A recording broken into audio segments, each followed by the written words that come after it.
The first reactions to Professor Kalburgi's murder, whether from family or from acquaintances, that the killing was a reaction to his provocative writings. There's no disputes, nothing was in the family. So you really are saying it's about his beliefs of what he thought was true. That cost him his death, his life.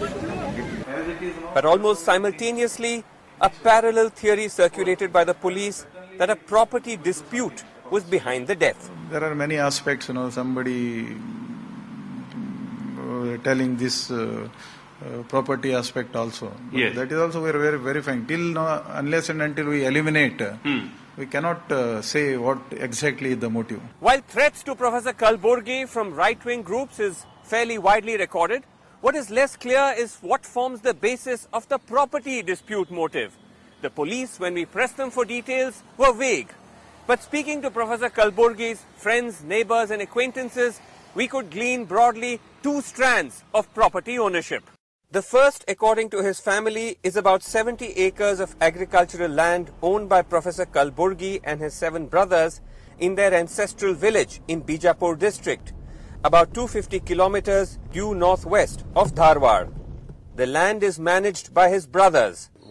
Professor Kalburgi, his son, told us, has never had any interest in his share. My father and his brothers and all, my uncle and all. We have some lands and all, but we never expected anything to come from there. And this is the ancestral agricultural land. Agricultural land.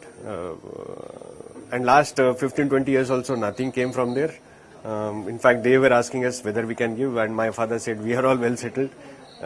We have more books, we can earn more. That's why we didn't expect anything. The other property dispute theory centers around Professor Kalburgi's daughter, whose husband, an engineer, died 3 years ago. She is said to have been embroiled in a dispute with her in-laws over her share of her husband's property and assets. Now, Professor Kalburgi's family were reluctant to talk about whether that dispute was resolved or not. But they did say that Professor Kalburgi would have no locus standi in that dispute. It was between his daughter and her in-laws. And they say it's unclear how that could have been the basis for his murder. 2 close acquaintances of Professor Kalburgi said they had no intimate knowledge of his property ownership, but said they found little substance in the dispute theory. I remember he had been given a huge award and he just had given away the check to charity. Had given it away to other people. In fact, when recently, I think he got a major award with a considerable sum, maybe a few lakh of rupees. He just gave it away to the further study in the name of that poet, in the name of a poet, great poet. That award was given to him. He just gave it away for further studies on that. Right. So I don't think he is a person who is fighting for property with anybody and some feud based on that developed.